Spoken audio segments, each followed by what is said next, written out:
You have so much to say. And welcome. Good morning. It's the early morning Sunday show, and I got a frog in my throat. If I'm stumbling right now, this can't be good for the rest of it. Or maybe it is good because now, you know what? You're going to be able to see me mess up all the time.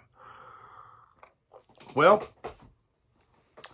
this week I would have to say I'm having a great time. Right now I would be probably getting ready to start heading back north. I don't know.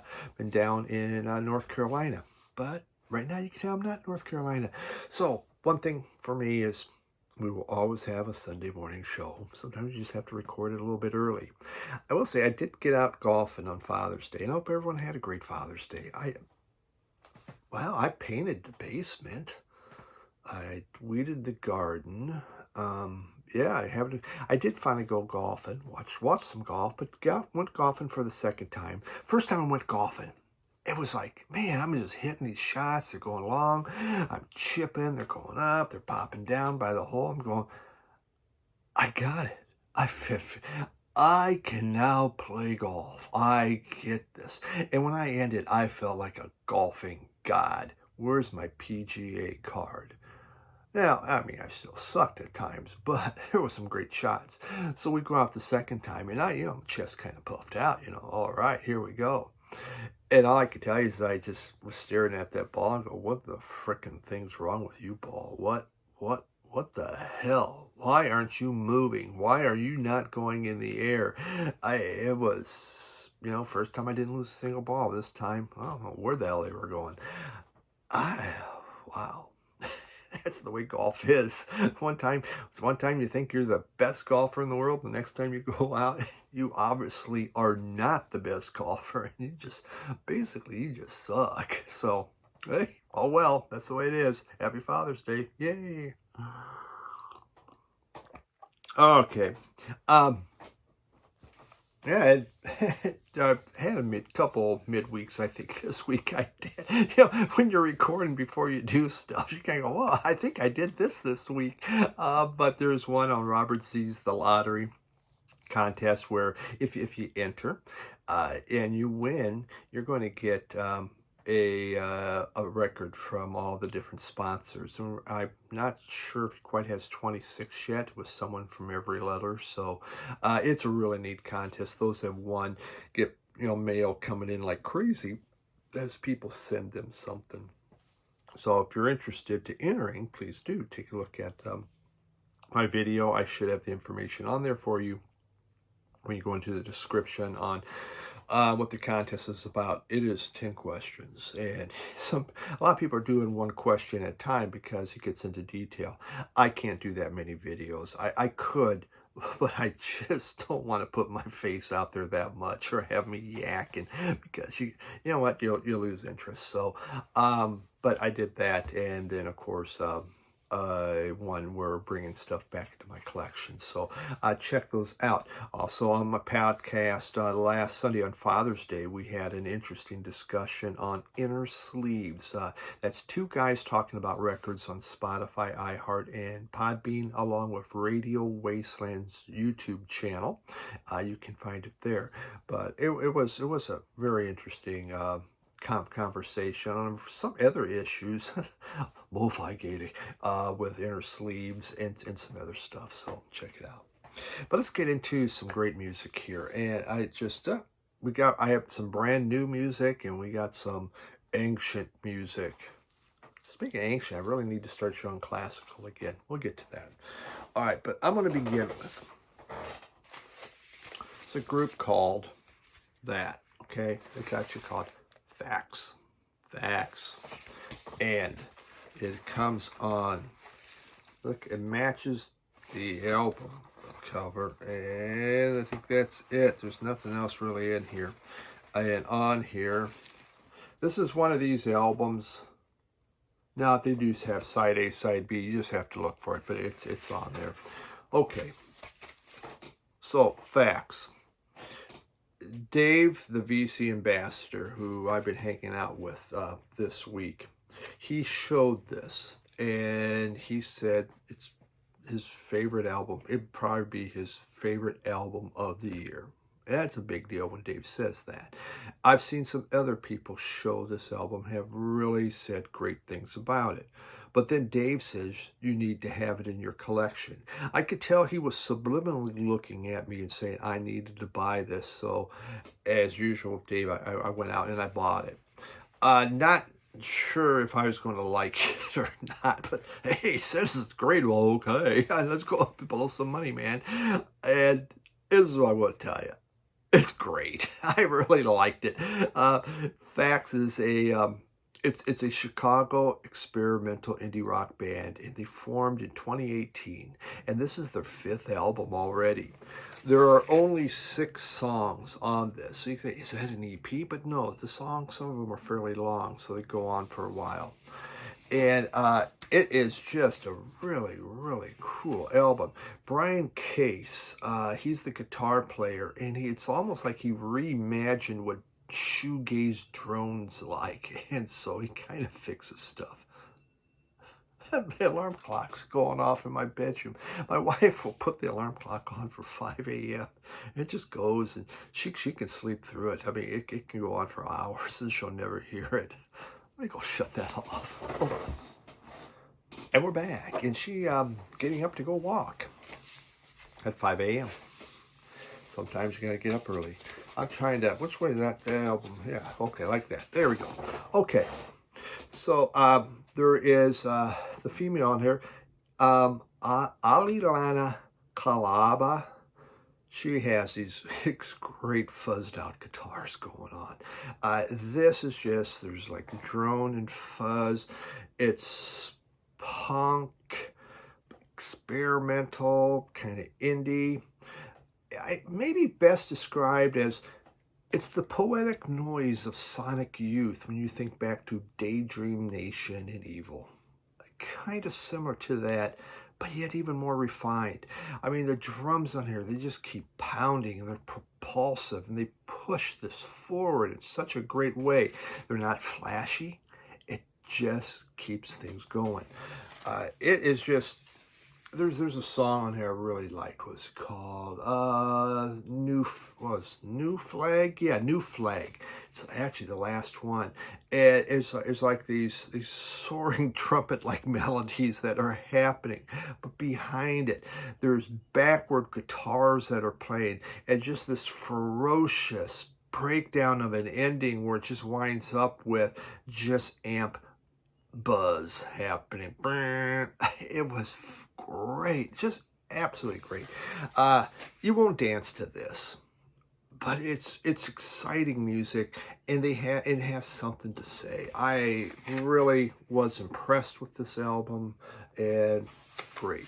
Facts in the name of the album: Still Life in Decay. Still Life in Decay is the name of the album.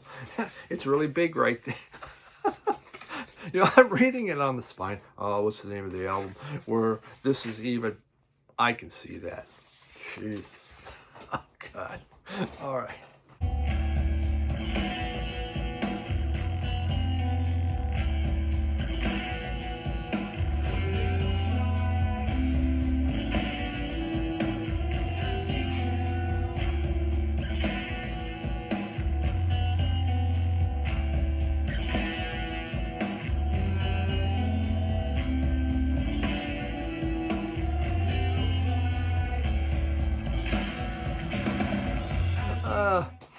Yeah. Next.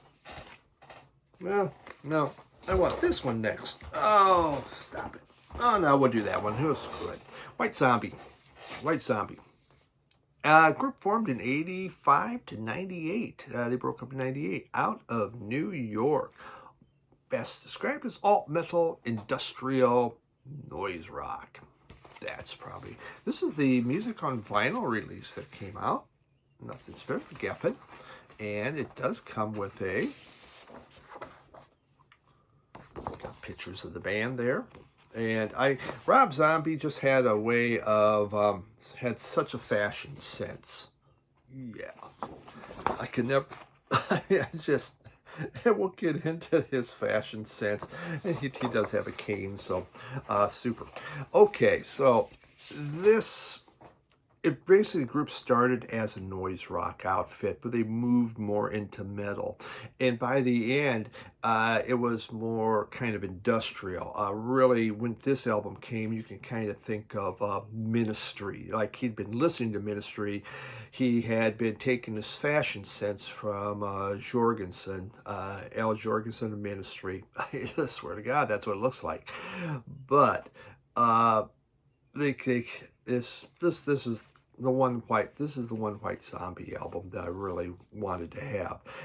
Rob Zombie himself, when he came up with this idea, he was at Parsons School of Design in New York. And it's just a famous fashion college. It's the home of Tim Gunn. For those of you that are like myself, that are avid followers of Project Runway, you know Tim Gunn. Tim Gunn's like the greatest guy in the world, and it's the one man I would love to have lunch with. I just think he's fascinating, and he's at Parsons School of Design, just in case.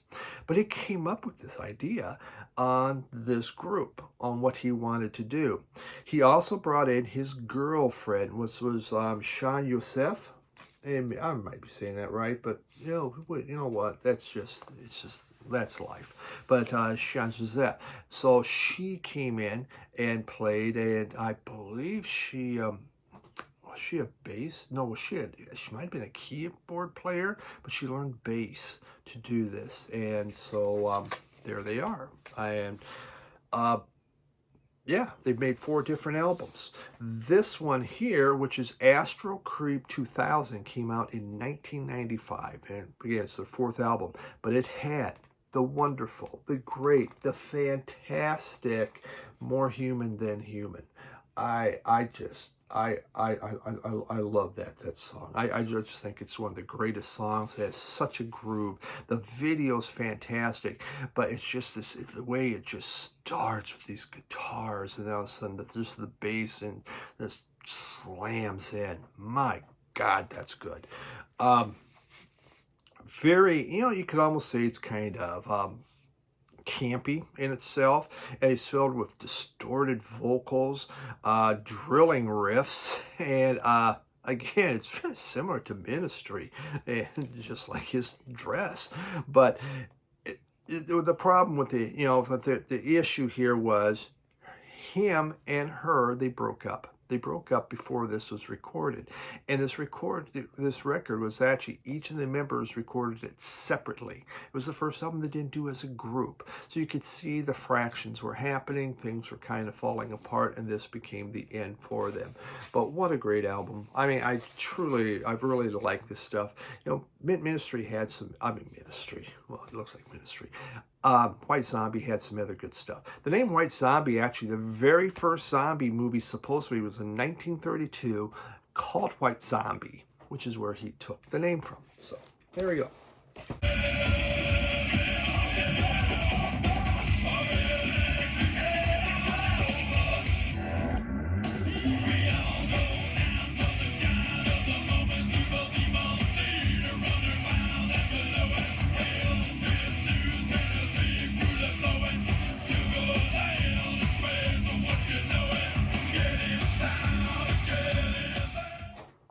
Record Store Day album. As we slowly show them and talk actually about them instead of just showing them. Miles Davis, and this is Turnaround. This was the one I really wanted. Rare Miles from the Complete On the Corner sessions. Now, the Complete On the Corner sessions are not on here. This is a segment of them. On the Corner came out in 1972. A lot of... You know what, as far as his fusion, it's ranked kind of down lower, because he'd had Big Fun, he'd had Bitches Brew, Jack Johnson. This one definitely ranked down. It does have a, look at that, isn't that beautiful? That is nice. Too many Record Store Day things just give you a wonderful paper white inner sleeve and say, hey, that's it, it's Record Store Day, deal with it. That is beautiful, just gorgeous. So this one here, so what On the Corner, and what you'll find on here, this is not an entry point into Miles Davis fusion. I mean, it's it's great. I love it, but it's not an entry point. Because what had happened is on the corner was there was really no fully formed songs, and that's what you see on here. Nothing was set up as a song where there is a melody type line. It's just funky rhythmic vamping going on. They're just there, a groove set up, and they're just doing something to that groove. Similar to Bitches Brew, but Bitches Brew did have something else was happening. There was an actual song progression going on. This was done by a very large group of musicians where one played the groove and everyone just kept bringing in. Bitches Brew was recorded similar, just like that. That's how he was doing all these kind of albums. But this one just kind of was more groove. Very much inspired by Sly from Sly and the Family Stone. Miles on here plays mostly organ. He does do trumpet. His trumpet's really distorted when you hear it. You know, it's not the crisp, clean trumpet sound, but he does a lot of organ. And so, yeah. There are no extended solos in here. No one goes off. It's just dense funk and rhythms and just cool artwork. That's what you get on here. So not an entry point, but if you love this era of Miles Davis, then it is great. When I had shown this originally for Record Store Day, when you say Record Store Day, your views go up by 10,000, FYI. But I have the box set of the complete, but it's Miles, so I've been sewing. I say sew a lot, so.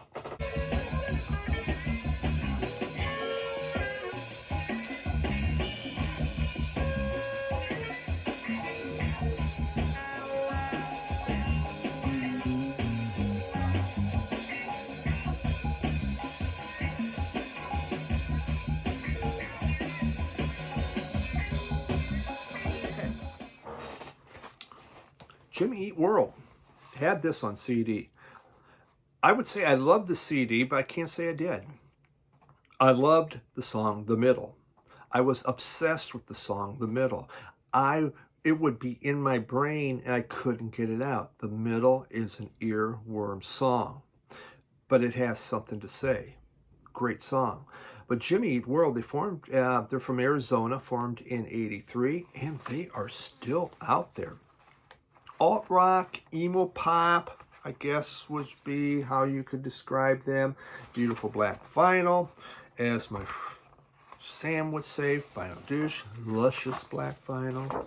We have very tiny words. We're talking, these are you need a magnifying glass to get in to read what is happening on here. But Jimmy Eat World, Bleed American.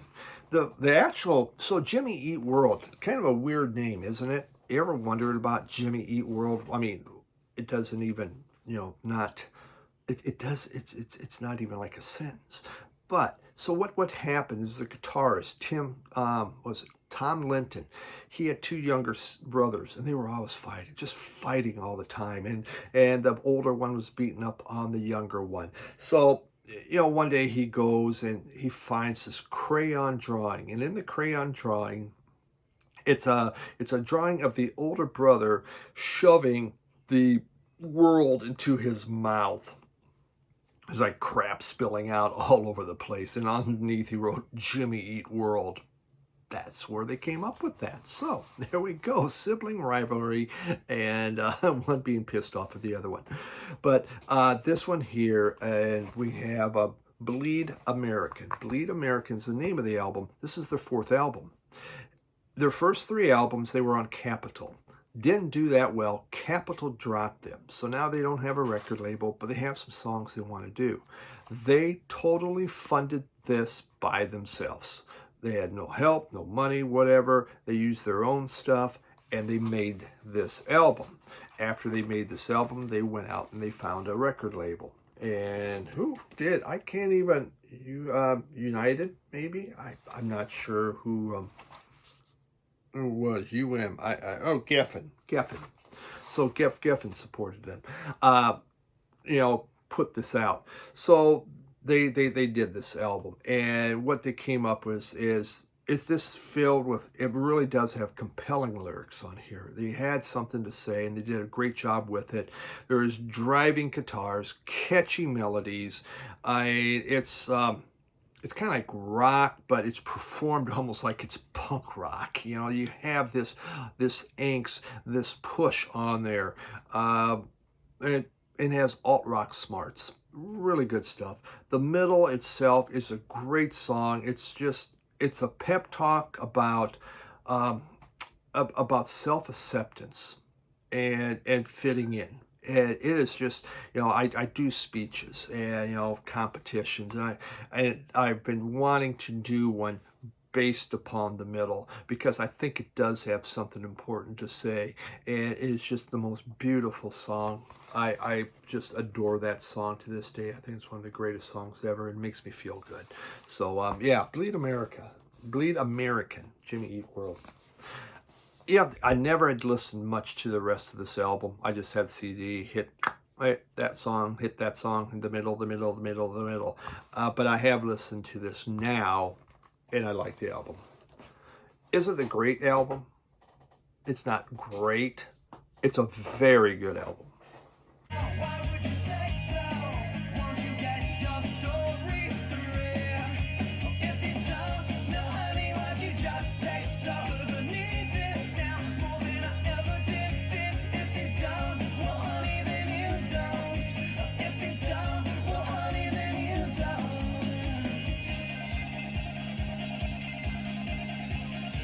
don't. Okay, for the Canadians, Tragically Hip. This is the very first Tragically Hip. Group formed in '84, broke up in '17 because their lead singer, Gordon Downey, died of brain cancer, sadly. But this is the first one. It's basically an EP. And there we go, Tragically Hip. Or, as the Canadians will say, The Hip.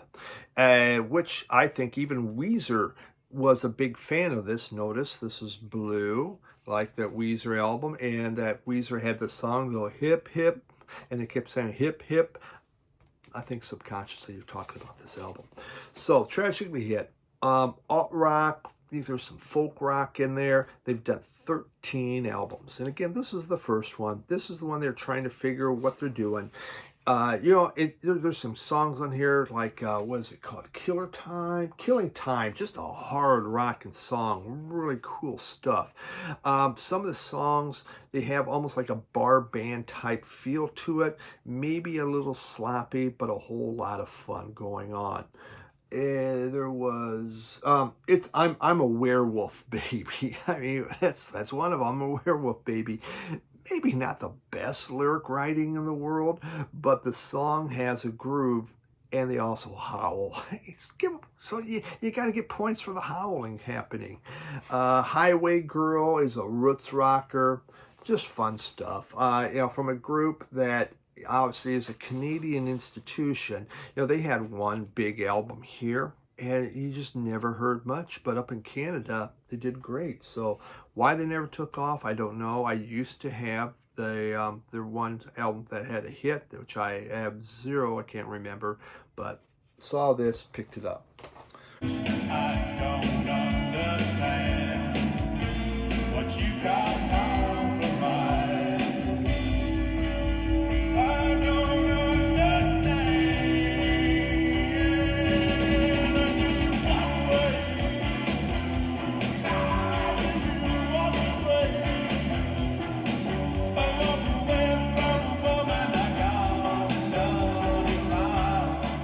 Then we had this, the last, not the last, but the last, which the last is really last because it's the last. LA Explosion. And this is on, it's a Bump Records. That's pretty nice, huh? Bump Records. Looks like a white label promo almost, doesn't it? Okay. The last is from LA. And they formed in '76, broke up in '83. Formed again in '94. And I'm not sure, maybe they're still going, I don't know. Power pop. power pop group. They were really inspired by the music that was coming out of CBGB's, but also of the Modern Lovers. That was a big group for them. There's influences of garage rock. You'll hear some folk, some surf, some psych within their music. LA Explosion is their first album. It came out in 1979. And it really, what you hear, this was a highly influential album to a lot of the Paisley Underground groups, especially the Bangles have called out The Last. The 3 O'Clock had mentioned The Last. You can see I got a 3 O'Clock album right up somewhere in the back behind me. But they said this was, you know, really important. You know, and you can hear these different, you can hear their influence. There's a song called This Kind of Feeling, and in this song, This Kind of Feeling, and also Century City Rocker, you hear Beatles, you hear Byrds influences. I mean, it's heavy. You cannot miss it. The feeling in those songs, really neat stuff. You know, they came up in the club scene along with the Knack, the Plimsolls, and the Nerve. So it was all these great power pop groups coming up. You know, you got Every Sunny Day on here, which is a it's a very it's like a Sunday at the Beach. Really happy stuff. Slave Driver, Slave Driver, punk pop happening. She doesn't know. I'm just, you know, she doesn't know why I'm here. That was a good one. It's almost like psych pop. So it's all these different influences. It's going on here. This is a fun album. I was just, you know, one of those things. I had no idea what it was. I just picked it up and really happy. The Last doing LA Explosion. I don't know what to do. How can I explain the way I feel today? Tell me what to say to make you believe in my hour of need. I'm feeling blue, I can only turn to you. But before you say a word, something you should Final song, final album, Muddy Waters and Rolling Stone. This is one of the 1 billion Muddy Waters compilations, but it's a wide label promo. Fun, huh? I even got a sticker on there that I haven't taken off. Kind of greatest, it's just greatest hits. Someone did circle on here. I got my mojo working, so by circling that, their mojo began to work a lot better, I think. Obviously, that was the one song they wanted. Yeah, Rolling Stone, Baby Please Don't Go. Yeah, there's some stuff. There's Tiger in Your Tank. It's always fun to see how many songs Willie Dixon wrote, but some of these were written by Muddy Waters himself. There's some lesser known ones and the big ones. There are 1 billion Muddy Water comps out there, or Howlin' Wolf comps, but sometimes they're fun to grab, a little promo. So, Muddy Waters. I'm going out walking down through the park. I'm gonna walk in the moonlight, walk until the night is dark. And that's what we got this week. Yeah, that's fun stuff there. So appreciate you hanging out. Sorry Cat didn't come in. He wanted to go outside, right? Actually, at 3:30 he woke me up meowing, and then when I let him in again, he had a snack and went back outside. So host is back to something's out there, got his attention. So thanks everyone. We'll have a lot of footage, I think, from my visit down to Noble Records and the other record stores and meeting up with a lot of EC members. So I know I just had a great time. Everyone have a great week. Bye.